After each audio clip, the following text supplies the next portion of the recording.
Cops block black man at his own mansion gate. Minutes later, he fires them all. Put your hands where I can see them. This is private property. You don't belong here. Marcus didn't flinch. He lived here, owned it, and built it. But none of that mattered now, not to the officers pinning him to his gate. His bags were on the ground. His ID was ignored. His voice dismissed. What they didn't realize was who he was, because in just minutes everything would change. The man they arrested? He wasn't just the owner, he was their new boss. Welcome, story lovers. Where are you watching from? Hit the like button and drop your city in the comments so we can see how far our story travels. Marcus Bryant had it all: Harvard graduate, tech visionary, and the youngest black CEO to take a cybersecurity startup public. After years of grinding in silence, he finally purchased his dream home, a sprawling mansion tucked into one of California's most exclusive gated communities. Every morning began with green smoothies,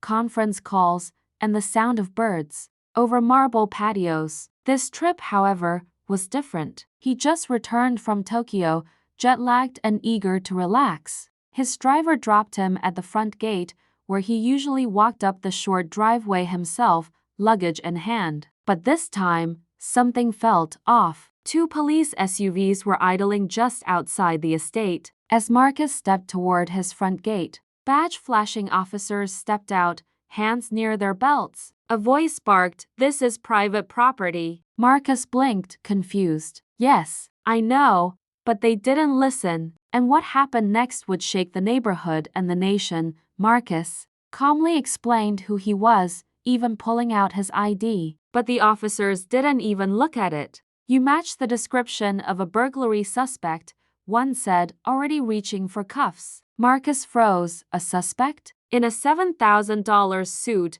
carrying monogrammed luggage, with the gate opener in hand. Still, they grabbed him, pushed against the stone wall. His face scraped the rough surface. A gardener across the street stopped, shocked. Marcus kept calm. Years of microaggressions had trained him for this, but this was different. This was his home. "I own this house," he said. "Check the records." "Bryant Technologies." "That's me, but..." Laughter followed. "Yeah, and I'm the mayor." Minutes dragged. His phone had fallen during the scuffle, its screen cracked, and notifications from board members were unread.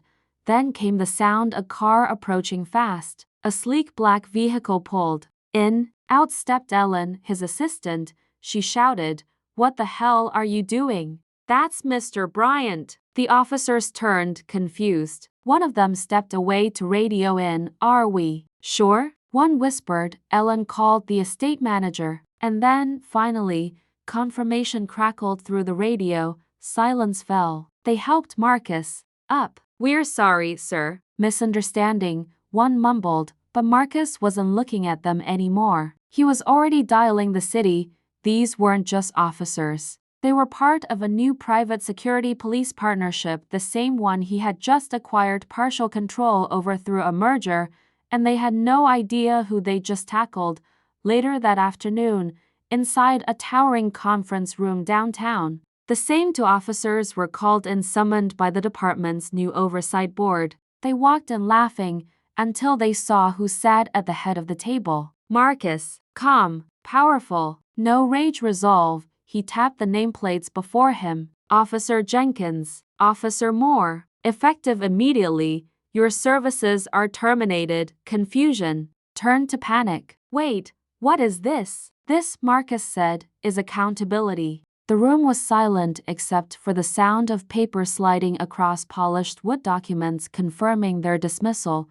One officer stammered, "We didn't know that was the problem." Marcus interrupted. "You didn't care to know, dear audience. If you're enjoying the story, don't forget to give it a like, it helps." The media caught wind of the incident within hours. Black CEO fired, cops who profiled him at his own mansion blared across headlines. But Marcus didn't speak to the press, not at first. Instead, he focused on expanding oversight, implementing racial bias training, and advocating for federal legislation protecting citizens from private police abuses. Behind closed doors, he reflected, If this could happen to him, with all his wealth, what was happening to those with no power at all? He built his company to protect digital identities now. He was fighting to defend human ones, and to the world, he had just one question. If I didn't own that mansion, would I even be alive to tell the story? Thanks for watching. Subscribe to our channel for more powerful stories and new videos. Take care.